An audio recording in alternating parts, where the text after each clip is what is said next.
I'm Marin, and this is Post-its and Pens.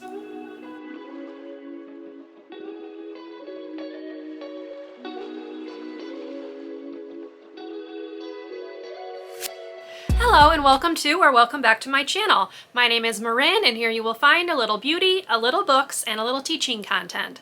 So if that sounds like something you might enjoy, I would love for you to subscribe and stick around and join me in my little corner of YouTube. Today's video is going to be my second quarter beauty purchases update. So let's go ahead and get into the video.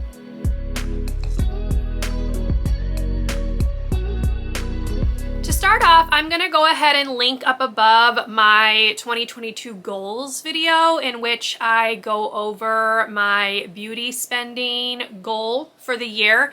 Basically, I'd set myself a total amount of money that I wanted to spend, and my goal is to stay within that budget. So to keep track of how I'm doing with that, I am doing quarterly budget updates, and this is the update for quarter number 2, which will be months April through June. I did do a first quarter update already. I'll link it down below in case you would like to check it out, but I'll also kind of go over like the total that I spent at the end of this. But anyway, what we're gonna do is go through. I'm going to tell you what I purchased, how much it cost, and in some of the cases, I'm gonna give like a little review, if you will, because I have some thoughts, some regrets, and some things that I've really enjoyed already. So here we go. We're gonna start off with my first purchase, which was made on April 12th. And that purchase was from Sephora. I picked up 2 items, the first one of which was this little mini of the Tarte Hydroflex foundation. This used to be called like Rainforest Under the Sea or something like that. They rebranded it. The formula seems identical though. This used to be in a glass bottle with like a dropper, and now they've changed it to just a squeeze bottle. I personally liked the dropper better. I feel like this could potentially leak, although I have stored it sideways and it has not, but I also just liked the glass bottle because it's easier to recycle and you could track your progress a little bit better. So that's just a little side note. But this little mini was $15, so that was the first thing that I picked up. And I picked this up mostly because I know that I really like this, and I was kind of on the hunt for like a base product that I could use while I film, and this is a good one, even though I'm working on finishing a couple other things up first, but I do really like this. This is kind of like medium coverage, if you will. The second item I picked up from Sephora in that same order was this Origins Original Skin Clay Mask, and this retailed for $31. I picked this up because if you watched my Project Pan update for the second quarter, you'll see that I threw away, or I'm going to be throwing away, the mask that I had been working on in that project because I just really don't like it. I prefer a clay mask if I'm gonna go with one that I'm gonna like leave on my skin, mostly because I'm oily and it kind of helps a little bit with my breakouts. So I decided to go ahead and go with this one. I've used this a handful of times already and I am really enjoying it. So no disappointments in this little Sephora order, thankfully. Okay, then on April 28th, I did another order from Sephora and I picked up this First Aid Beauty Cleansing Oil and Makeup Remover. Now, this retailed for $26. I'd seen this advertised and I do like a lot of First Aid Beauty's other products. However, this is not a makeup remover. Like, it says that it is. It's not. This, you are supposed to pump it onto your hand, put it on dry skin, and massage it like you would a cleansing balm. However, this does not remove eye makeup, and I didn't feel like it really did a very good job of removing even like very light base makeup, like maybe some powder, some concealer, sunscreen.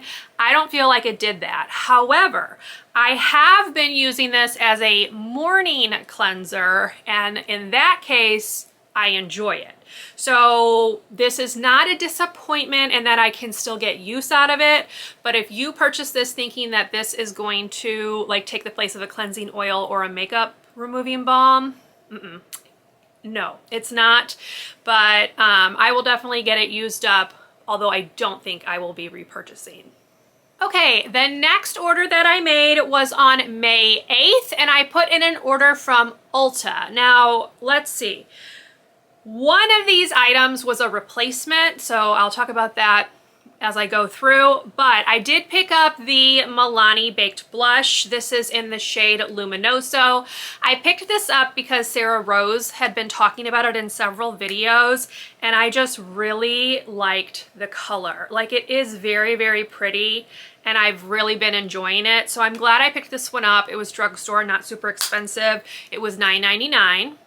Then I picked up this Jungle Lights eyeshadow palette from Flower Beauty, another thing that Sarah Rose talks about and really, really liked. And I went ahead and decided to get it because the shades are really, really pretty and not something that I had already in my collection. None of these shades were in my collection, and they're all shimmers. They're really, really pretty, y'all. I was not too upset to add this to my collection, and this was $14.39. I do think it was like on sale a little bit when I got it. I can't quite remember.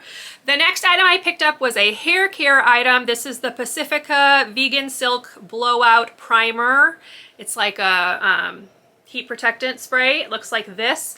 I picked this up because I do blow dry my hair. So I blow dry, especially like just straight on at the roots just to get them dry because my hair is kind of thick. And then I do blow dry the rest. So I decided to add like a little heat protectant into my styling routine, if you will. I don't always remember to use this. So this probably was not necessary, not something I needed, but I did pick it up, and this was $14. I also picked up a new hairbrush because the one that I'd had just got really nasty, and I went ahead and went with this Rizo's Curls brush. So as you can see, it's got these openings. It's got this bar here that you put in to kind of help it keep its space, but basically this is really good for wavy or curly hair. I can use this on dry hair, wet hair, especially like to brush product through if I want when I'm styling, and I usually use this before I get into the shower just to brush through my hair. It's wider, so it's not like really pulling and tugging on things, so I am really enjoying this. This retailed for $15.99. And then the last replacement item was this NYX eyebrow powder pencil. This has been my go-to eyebrow pencil for probably over a year now. This retailed for $6.50. So this lasts like 3 to 4 months. So I feel like I'm getting my money's worth, but that was the last thing I picked up from Ulta, and that is the one replacement out of that purchase. The next item that I picked up was on May 14th, and it was this Clinique Take the Day Away Cleansing Balm. I had run out of the one from pharmacy that I had been using. This one is slightly less expensive at $24.80. I did order this off Amazon, and you know, it's perfectly serviceable. I went with this one because I was just looking for something that was a little less money. The pharmacy one is my favorite, but it's $32. This one was almost $10 cheaper, so that's why we went with this one, even though I don't think this one has as good of like skincare benefits as the pharmacy one. It's perfectly serviceable, and since you just put it on and wash it off, it's really not that big of a deal. So yep, that was the lone purchase on May 14th. And the final purchase that I made in the second quarter was also from Amazon, and I used it to pick up 3 items, all of which were replacements. So I picked up this COSRX Cica toner. This is basically something that just helps soothe, and I was having a lot of like redness, some dry skin, some itchiness. It was super hot here, so I decided to go with this one when I ran out of the one that I'd been using. I don't know if I'll repurchase it, but I am enjoying it well enough. So this toner was $18. I also picked up a refill of the CosRx Acne Pimple Master Patches. They come in like this plastic pack because I did pick up a pack of 3 and it was actually only $10.50, which is probably $3 or $4 cheaper than I typically get them. So I feel like that's a pretty good deal. Obviously, I've repurchased these several times and will continue to do so. And the last replacement was an eye cream. I picked up this Cetaphil Deep Hydration Refreshing Eye Serum. It looks like this, and it retailed for $13.39. I had run out of the little sample size of the Ola Henriksen Banana Bright one that I'd gotten as like a freebie from Sephora.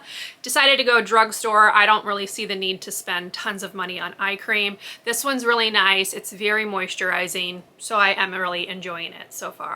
And that is it as far as beauty purchases. Now in June, I did pick up a few little like sample size things from Target for my trip, but I didn't put those in to the budget because those were like necessities, and you know, I just didn't feel like incorporating that into this, although perhaps I should, I don't know. Anyway, I did not, so we'll go with it. So let's go ahead and do a little recap. That means from April to June, I picked up 12 items, 6 of which were replacement items, and I spent a total of $199.56. So we'll put the little graphic right here, subtracting that total from how much I had left after the first quarter gives me a total of $772.66 remaining from my $1,500 budget. And basically I've spent a total of $727.34 so far this year. So I definitely did a much better job of spending in the second quarter than I did the first quarter, because in the first quarter I'd spent $527.78. So we're like $300 less. I consider that a success. Now, I'd mentioned in the first quarter video that I was going to kind of put myself on like a little bit of a no buy or low buy, and I do feel like I did that. I did still pick up a couple of items that I didn't need, like the blush and the eyeshadow palette, the foundation, even the mask, but when you look at the total that I spent, I'm very satisfied with that basically $200 that I spent in 3 months. I consider that pretty darn good. So my goal for the third quarter of the year is to kind of keep that trend going. I'm not looking to bring anything new into my collection really. I feel like my makeup collection is in a very good spot right now, especially eyeshadow palettes, because I've picked up several new ones this year and I'm really enjoying kind of playing around with those. But yeah, I don't think I'll be adding any new makeup products, but we'll see. I could eat my words, but yeah, that's where we are. So I hope you enjoyed this quick look at my second quarter beauty budget. If you did, please leave me a thumbs up. Consider subscribing to my channel if you would like to see more from me, and I will see you in my next video. Bye everyone.